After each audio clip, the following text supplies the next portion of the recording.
Celsius में। और अगर आप नए हैं ज़रूर सब्सक्राइब कर लीजिएगा और बेल आइकन प्रेस करना ना भूलें ताकि आपको नई वीडियो की सूचना मिल जाया करे। आज हम एक मेल हमें आया हुआ है उस पर हम बात करेंगे, क्योंकि बहुत सारे मेल आते हैं तो मैं समय समय पर उन लोगों को जवाब देता हूँ, लेकिन कुछ प्रश्न थोड़ा सा डिफरेंट होते हैं तो उनको पहले मैं प्रायोरिटी देता हूँ, इसमें कोई दो राय नहीं। तो आज का जो मेल है इस पर हम बातचीत करेंगे, और बातचीत करने के बाद ये मैं पब्लिकली इसलिए रख रहा हूँ ताकि जो मेरे सब्सक्राइबर्स हैं, जो लोग एक्टिव हैं, जो देखते हैं, तो उन लोगों के भी सुझाव अगर कमेंट बॉक्स में आ जाते हैं तो बहुत अच्छी बात है, ताकि और बहुत लोगों को भी हेल्प हो जाती है। यहाँ पे मैं एक प्रश्न ले रहा हूँ। Hello sir, I am Kartik Shukla from Noida UP. I watch your videos regularly and few videos are very motivated and few average. Thank you.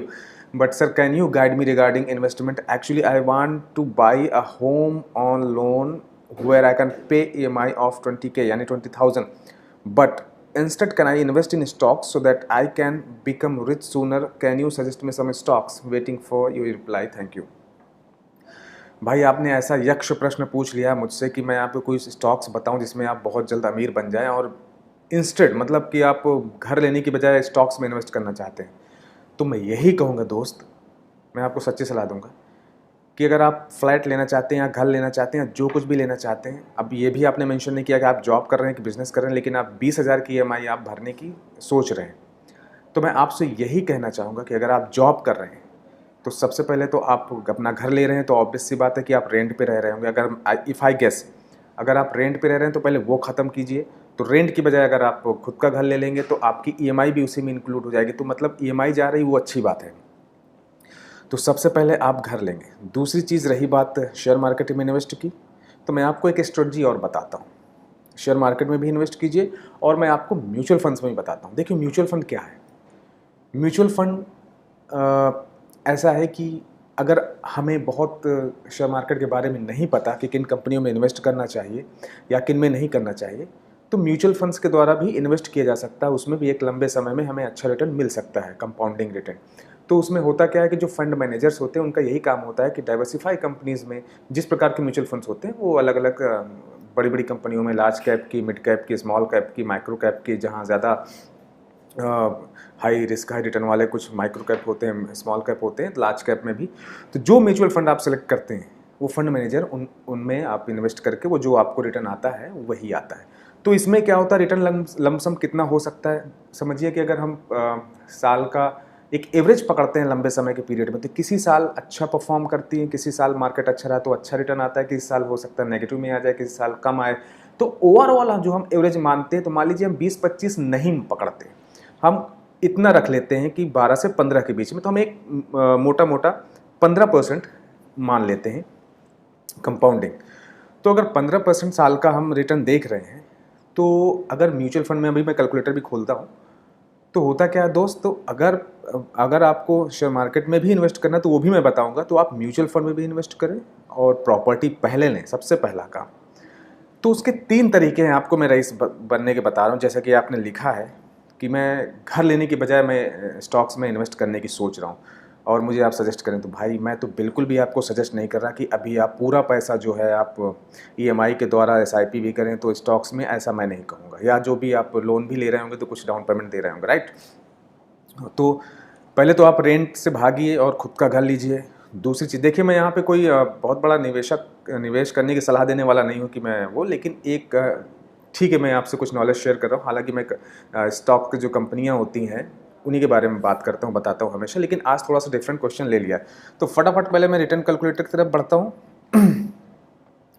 मैं क्या कह रहा हूँ आपसे कि अगर आप 20,000, मान लीजिए आपकी EMI जाती है 20 साल के लिए, 20 साल ही होगा या जो भी है, तो उस हिसाब से अगर आप साइड में थोड़ा सा और मेहनत करें और 3,000 और इंक्लूड कर लें, 23,000 अगर आप मंथली आप इन्वेस्ट कर सकते हैं, तो 3,000 आप म्यूचुअल फंड्स में डालिए।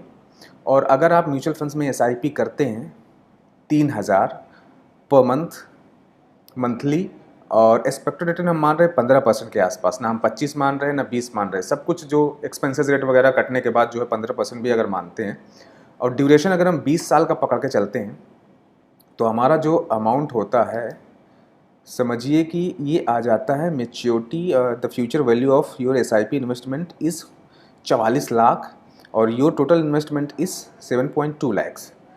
तो मतलब 3,000 सिर्फ ज़्यादा बढ़ने से आपके जो है, आपको जब 20 साल के बाद जब आपका लोन ख़त्म होगा तो एक तो आपको 44 लाख रुपए आपको ये म्यूचुअल फंड से मिलेंगे। दूसरी बात, आपने अगर अभी प्रॉपर्टी ले ली है तो देखिए नोटबंदी के बाद प्रॉपर्टी सो गई है, उठ ही नहीं पा रही, ठीक है। लेकिन ऐसा नहीं है कि 20 सालों में प्रॉपर्टी के भाव कई गुना नहीं होंगे, ऑब्वियसली होंगे। हो सकता है कि फिर बाउंस बैक कर जाए, तो आपकी जो प्रॉपर्टी होगी उसका भी भाव कई गुना होगा।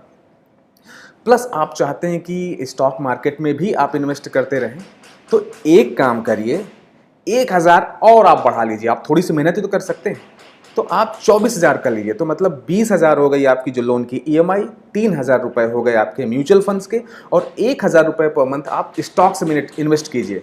अब आप लोग कह रहे होंगे जो मेरे सब्सक्राइबर्स की इक्विटी में जो ये बताते हैं शेयर मार्केट में, तो ये 1,000 सिर्फ इतना सलाह दे रहे हैं। भाई जिस प्रकार से इन्होंने मुझसे क्वेश्चन पूछा है तो उसका मैं सलूशन इसलिए दे रहा हूँ क्योंकि इनको शेयर मार्केट के बारे में ज़्यादा पता ही नहीं, मुझसे स्टॉक्स पूछ रहे हैं। और शेयर मार्केट में पता भी हो तो कोई गारंटी नहीं कि कौन सी कंपनी आगे चल के कैसा परफॉर्म करे या ना करे।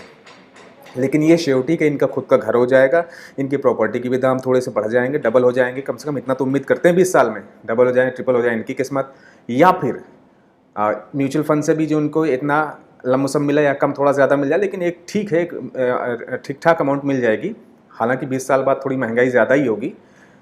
तो अब तीसरी चीज़ है कि जो स्टॉक मार्केट में अगर 1,000 रुपये मंथ का डाल रहे हैं तो एक दो स्टॉक्स लें लार्ज कैप कंपनियों के, निफ्टी 50 के, जो इनको अच्छा लगता हो, है ना। FMCG हो गया, बैंक्स हो गई। तो हो सकता है कि 20 सालों में इतने स्टॉक्स इकट्ठे हो जाएं, साथ साथ इनको डिविडेंड भी आता रहेगा, और हो सकता है स्टॉक्स बोनस भी कोई कंपनी दे दे तो डबल ट्रिपल भी होते रहें। तो अगर देखिए हर इंसान का एक समय ऐसा आता है 20 साल में एक दो टाइम कि वो किसी चीज़ पे हाथ रखता है तो सोना बन जाता है। तो आप तीनों जगह आप अपने हाथ रखिए। आप पहले प्रॉपर्टी लीजिए, घर लीजिए, सबसे पहले घर रहने के लिए छत लीजिए। बहुत सारी डिटेल्स मैं आपके बारे में नहीं जानता, इसलिए मैं आपको प्रॉपर गाइड नहीं कर सकता। दूसरी चीज़, आप म्यूचुअल फंड में इन्वेस्ट कीजिए साथ साथ साइमल्टेनियसली। एंड तीसरी चीज़, आपको स्टॉक मार्केट में किस्मत आजमानी है तो आप 1,000 रुपये महीने डालिए, 24,000 थोड़ी सी मेहनत और कर लीजिए, 24,000 महीने डालिए। आप अगर आप 20,000 कर सकते हो, 4,000 और कर सकते हो, थोड़ी सी और मेहनत कर लीजिए। चाहे जॉब करते हो, चाहे आप बिजनेस करते हो। अगर जॉब करते हैं थोड़े खर्चे कम कीजिए, क्रेडिट कार्ड वगैरह यूज़ कम कीजिए।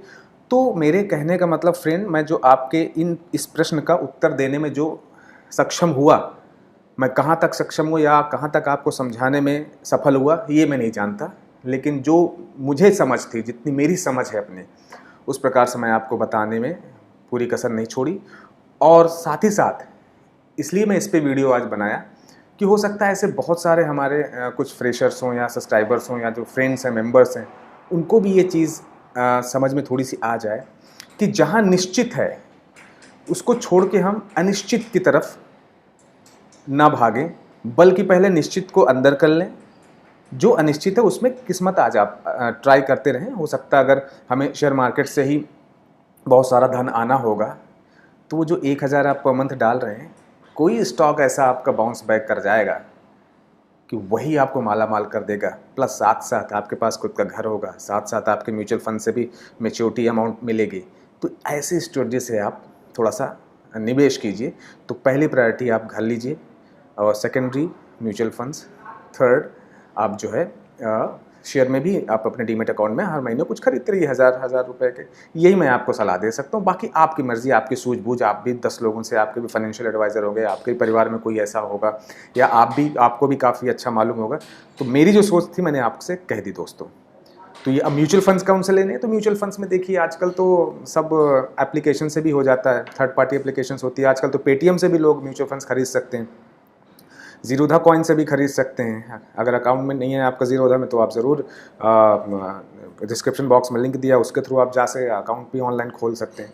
तो यही है। तो म्यूचुअल फंड्स आप कोई भी लें, पहले पास्ट हिस्ट्री, उसका ट्रैक रिकॉर्ड देखें, किस प्रकार से परफॉर्मेंस रही है। बहुत सारे डायरेक्ट म्यूचुअल फंड्स हैं, आप उन पर जाके इन्वेस्ट कर सकते हैं। मैं किसी पर्टिकुलर म्यूचुअल फंड्स के बारे में नहीं आपको मशवरा दे रहा। तो friends, thank you for watching this video. Again कैसा लगा वीडियो आप ज़रूर हमसे जो है कमेंट बॉक्स में आपके उत्तर का हमें इंतज़ार रहेगा। और हाँ, एक रिक्वेस्ट है कि अगर आपने अभी तक हमारा चैनल सब्सक्राइब नहीं किया तो ज़रूर कर लें। Thank you again, thanks for watching.